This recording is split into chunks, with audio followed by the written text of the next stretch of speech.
Subscribe to the channel Educate Sada and press the bell icon for the latest videos. Thank you. Good morning बच्चों। आज हम पढ़ेंगे हिंदी लोक भारती 9वीं कक्षा।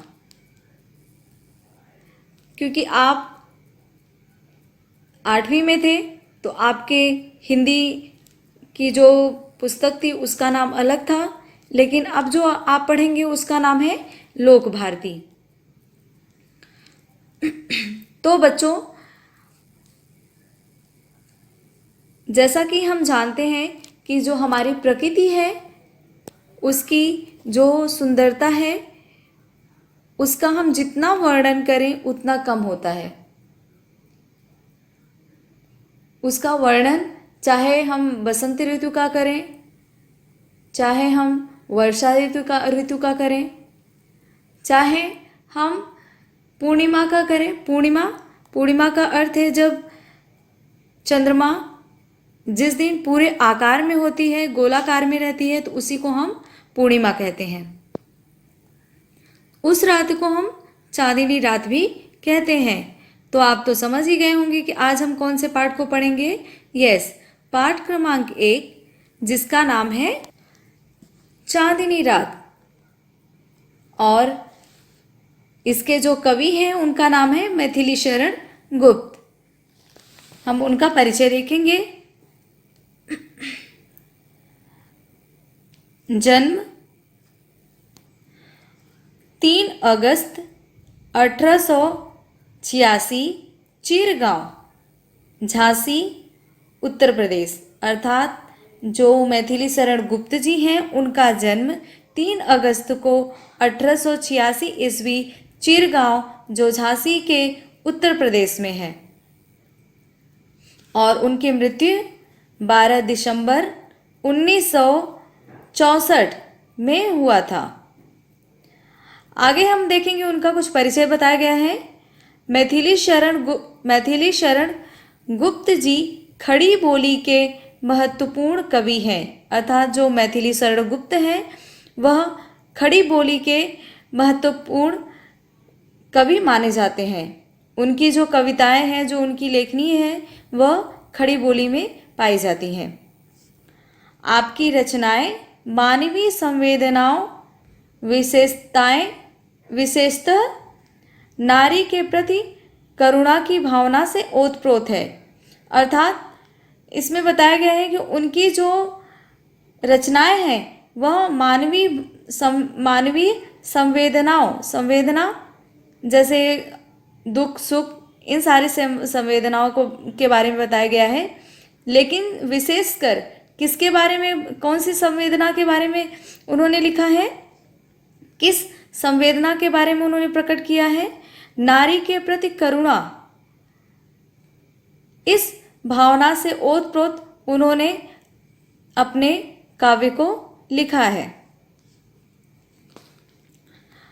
उनकी प्रमुख कृतियां हैं साकेत, जो महाकाव्य है, और यशोधरा, जयद्रथ, वध, पंचवटी, भारती, यह क्या है? उनके खंड काव्य हैं। रंग में भंग, राजा प्रजा आदि इनके नाटक है। गुड मॉर्निंग बच्चों, जैसा कि हम पढ़ रहे हैं पाठ क्रमांक 1 जिसका नाम है चांदनी रात। यह एक कविता है और इसके जो कवि हैं उनका नाम है मैथिली शरण गुप्त।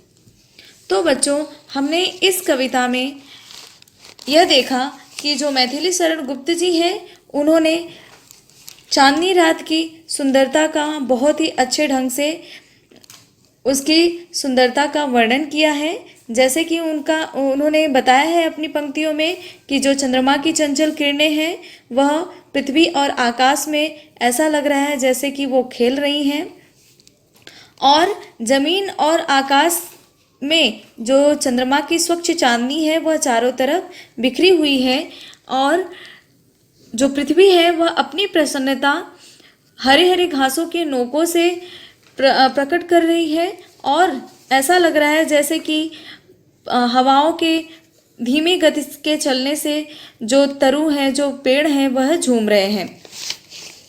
और यह भी बताया है कि जो नियति है, जो प्रकृति है, वो अपना कार्य एकांत भाव से और शांत चुपचाप होके अपने कार्य में लगी रहती है। अर्थात उस जो प्रकृति के जो कार्य है वो कभी न समाप्त होने वाले हैं, वो निरंतर चलते रहते हैं। तो हम आगे देखेंगे।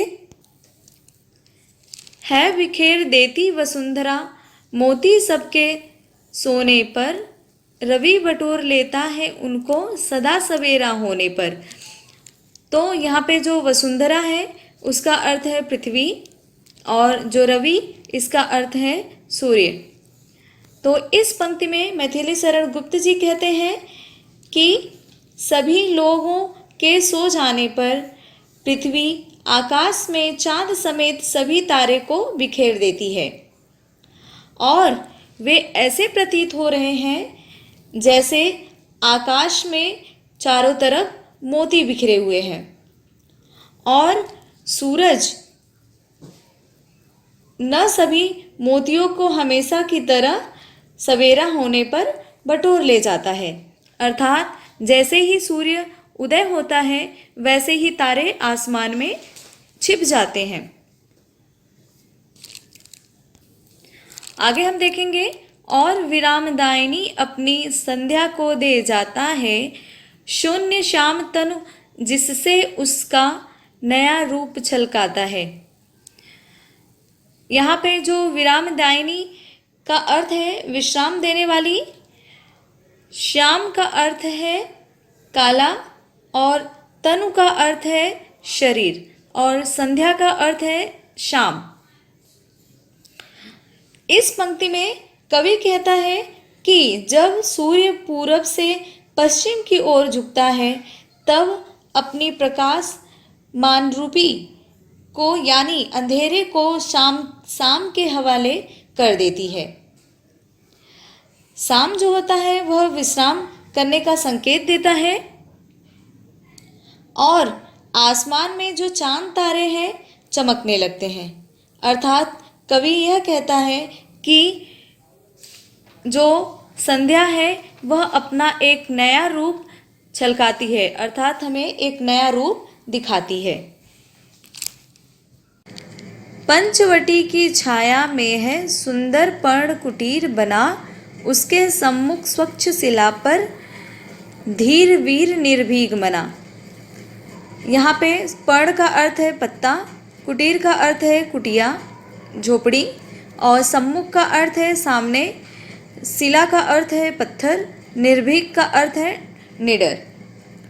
इस पंक्ति में मैथिली शरण गुप्त जी कहते हैं कि 5 पेड़ों की छांव में एक पत्ते से घास के पत्तों से बनी हुई एक कुटिया है, एक कुटिया बनी हुई है, अर्थात एक झोपड़ी बनी हुई है, और उस कुटी के सामने, उसके सम्मुख, उस पत्ते वाली कुटी झोपड़ी के सामने स्वच्छ शिला पर यानी साफ सुथरे पत्थर पर ऐसा लग रहा है मानो जैसे कोई उस पत्थर पर एक निडर शक्तिशाली योद्धा विराजमान है। और वह कौन है जो अपनी कुटिया के आगे बैठकर उस चाँद को देखता है। जाग रहा यह कौन धनुर्धर, जबकि भुवन भर सोता है। योगी कुसुमा युद्ध योगी सा, भोगी कुसुमा युद्ध योगी सा, बना दृष्टिगत होता है। इस धनुर्धर का अर्थ है तीरंदाज, मतलब जो तीर चलाते हैं। भुवन मतलब पृथ्वी, और यहाँ पे कुसुमायुध का अर्थ है कामदेव, और दृष्टिगत का अर्थ है जो दिखाई पड़ता हो। इस पंक्ति में मैथिली शरण गुप्त जी कहते हैं कि इस संसार में भुवन भर। इस संसार में जब सभी लोग सो रहे हैं, रात्रि के समय जब सभी लोग सो रहे हैं और सभी अपने अपने कार्यों में व्यस्त हैं, तो ऐसे में वह कौन सा धनुर्धर है, यह कौन सा धनुर्धर है जो अभी तक जाग रहा है। कहते हैं कि भोगी सम कुसुमायुध योगी सा, अर्थात जरूर यह कोई सन्यासी होगा, योगी होगा, जो अपनी सांसारिक जीवन का अर्थात भौतिक जीवन का त्याग करके यहाँ पर खड़ा है। यह कोई साधारण व्यक्ति नहीं होगा, यह ज़रूर कोई देव निडर व्यक्ति है जो योगी का वेश धारण करके यहाँ खड़ा है। तो बच्चों, यह जो कविता थी वह पंचवटी से ली गई थी। तो बच्चों, इस कविता से हमें क्या सीख मिलती है?